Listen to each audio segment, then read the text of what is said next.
His third son, Nathan, was clearly the most clever. He was sent to London at age 21 in 1798, 100 years after the founding of the Bank of England. His fourth son, Carl, went to Naples, and his fifth son, Jacob, went to Paris. In 1785, Mayor Amschel moved his entire family to this larger house, a 5-story dwelling he shared with the Schiff family. This house was known as the Green Shield. The Rothschilds and the Schiffs would play a central role in the rest of European financial history and in that of the United States. The Rothschilds broke into dealings with European royalty here at Wilhelmshof, the palace of the wealthiest man in Germany, in fact, the wealthiest monarch in all Europe, Prince William of Hesse-Kassel. At first, the Rothschilds were only helping William speculate in precious coins. But when Napoleon chased Prince William into exile, he sent 550,000 pounds, a gigantic sum at that time, to Nathan Rothschild in London with instructions for him to buy consols, British government bonds, also called government stock. But Rothschild used the money for his own purposes. With Napoleon on the loose, the opportunities of wartime investments were nearly limitless. William returned here sometime prior to the Battle of Waterloo in 1815. He summoned Rothschild and demanded his money back. The Rothschilds returned William's money with the interest the British consuls would have paid him had the investment actually been made. But the Rothschilds kept all the past profits they had made using William's money. Nathan Rothschild later bragged that in the 17 years he'd been in England, he'd increased his original 20,000 pound stake given to him by his father by 2,500 times. By cooperating within the family, the Rothschilds soon grew unbelievably wealthy. By the mid-1800s, they dominated all European banking and were certainly the wealthiest family in the world. They financed Cecil Rhodes, making it possible for him to establish a monopoly over the diamond and gold fields of South Africa. In America, they financed the Harrimans and railroads, the Vanderbilts in railroads and the press, and Carnegie in the steel industry, among many others. In fact, during World War I, J.P. Morgan was thought to be the richest man in America. But after his death, it was discovered that he was actually only a lieutenant of the Rothschilds. Once Morgan's will was made public, it was discovered that he owned only 19% of J.P. Morgan companies. By 1850, James Rothschild, the heir of the French branch of the family, was said to be worth 600 million French francs, 150 million more than all the other bankers in France put together. He built this mansion called Ferrier, just east of Paris. Wilhelm I, on seeing it, exclaimed, "Kings couldn't afford this. It could only belong to a Rothschild." Another 19th century French commentator put it this way: "There is but one power in Europe, and that is Rothschild." There is no evidence that their predominant standing in European or world finance has changed. Now let's take a look at the results the Bank of England had produced on the British economy and how that later was the root cause of the American Revolution.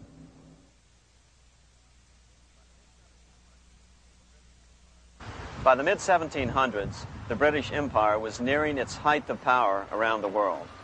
But Britain had fought 4 costly wars in Europe since the creation of their privately owned central bank, the Bank of England. The cost had been high. To finance these wars, the British Parliament here had borrowed heavily from the bank. By the mid-1700s, the government's debt here in Britain was 140 million pounds, a staggering sum for those days. Consequently, the British government embarked on a program of trying to raise revenues from their American colonies in order to make their interest payments to the bank. But in America, it was a different story. The scourge of a privately owned central bank had not yet hit. This is Independence Hall in Philadelphia, where the Declaration of Independence and Constitution were signed. In the mid-1700s, pre-revolutionary America was still relatively poor. There was a severe shortage of precious metal coins to trade for goods, so the early colonists were forced to experiment with printing their own homegrown paper money. Some of these experiments were successful. Franklin was a big supporter of the colonies printing their own paper money. In 1757, Franklin was sent to London. He ended up staying for the next 18 years here, nearly until the start of the American Revolution.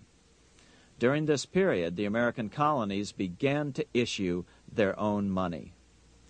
Called colonial scrip, the endeavor was very successful.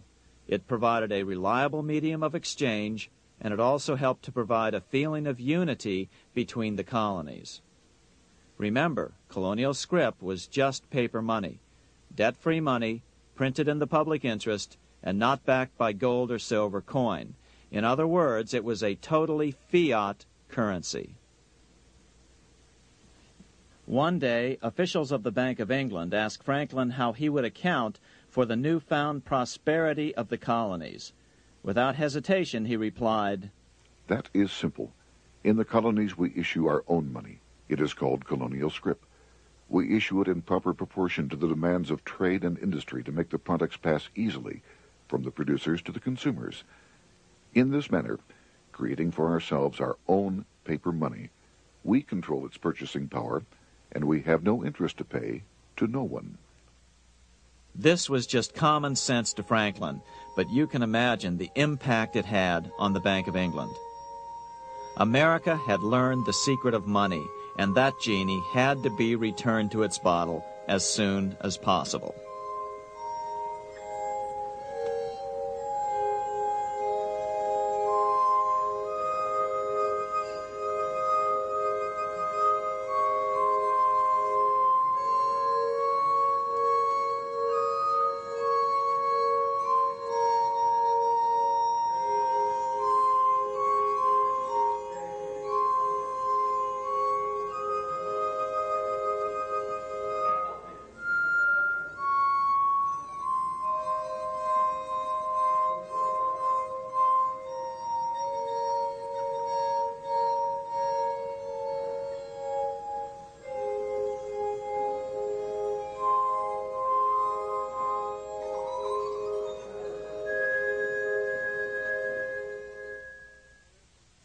As a result, Parliament hurriedly passed the Currency Act of 1764. This prohibited colonial officials from issuing their own money and ordered them to pay all future taxes in gold or silver coins. In other words, it forced the colonies on a gold or silver standard. For those who still believe that a gold standard is the answer for America's current monetary problems, look what happened to America after that. Writing in his autobiography, Franklin said, "In 1 year, the conditions were so reversed that the era of prosperity ended and a depression set in to such an extent that the streets of the colonies were filled with unemployed." Franklin claims that this was even the basic cause for the American Revolution.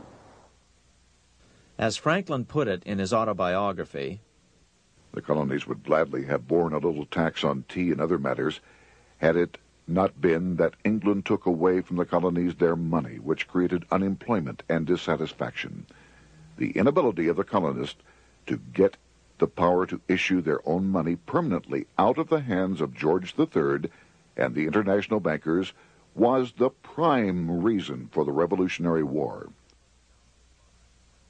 By the time the first shots were fired in Lexington, Massachusetts, on April 19, 1775, the colonies had been drained of gold and silver coin by British taxation. As a result, the Continental government had no choice but to print money to finance the war. At the start of the Revolution, the U.S. money supply stood at $12 million. By the end of the war, it was nearly 500 million. As a result, the currency was virtually worthless. Shoes sold for $5,000 a pair. Colonial scrip had worked because just enough was issued to facilitate trade. As George Washington lamented, a wagon load of money will scarcely purchase a wagon load of provisions. Today, those who support a gold-backed currency point to this period during the Revolution to demonstrate the evils of a fiat currency. But remember, the same currency had worked so well 20 years earlier during times of peace that the Bank of England had Parliament outlaw it. Towards the end of the Revolution, the Continental Congress, meeting here at Independence Hall, grew desperate for money. In 1781, they allowed Robert Morris, their financial superintendent, to open a privately owned central bank. Incidentally, Morris was a wealthy man who had grown wealthier during the Revolution by trading in war materials. Called the Bank of North America, the new bank was closely modeled after the Bank of England. It was allowed to practice fractional reserve banking. That is, it could lend out money it didn't have, then charge interest on it. If you or I were to do that, we would be charged with fraud, a felony. The bank's charter called for private investors to put up $400,000 worth of initial capital. But when Morris was unable to raise the money, he brazenly used his political influence to have gold deposited in the bank, which had been loaned to America by France. He then loaned this money to himself and his friends to reinvest in shares of the bank. And, like the Bank of England, the bank was given a monopoly over the national currency. Soon the dangers became clear. The value of American currency continued to plummet. So, 4 years later, in 1785, the bank's charter was not renewed. The leader of the effort to kill the bank, William Findley of Pennsylvania, explained the problem this way, quote, "This institution, having no principle but that of avarice, will never be varied in its object, to engross all the wealth, power, and influence of the state." The men behind the Bank of North America, Alexander Hamilton, Robert Morris, and the bank's president, Thomas Whiling, did not give up. Only 6 years later, Hamilton, then Secretary of the Treasury, and his mentor, Morris, rammed a new privately owned central bank through the new Congress. Called the first Bank of the United States, Thomas Whiling again served as the bank's president. The players were the same, only the name of the bank was changed.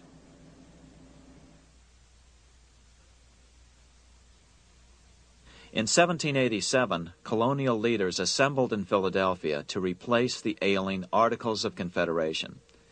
As we saw earlier, both Thomas Jefferson and James Madison were unalterably opposed to a privately owned central bank.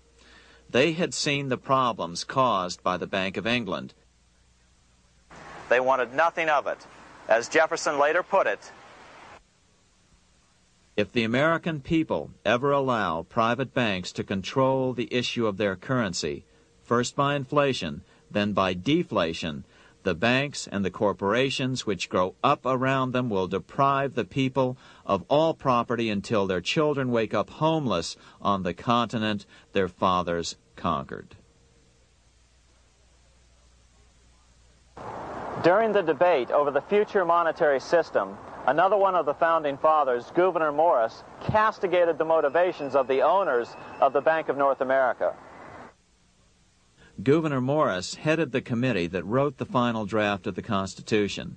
Morris knew the motivations of the bank well. Along with his old boss, Robert Morris, Gouverneur Morris and Alexander Hamilton were the ones who had presented the original plan for the Bank of North America to the Continental Congress in the last year of the Revolution.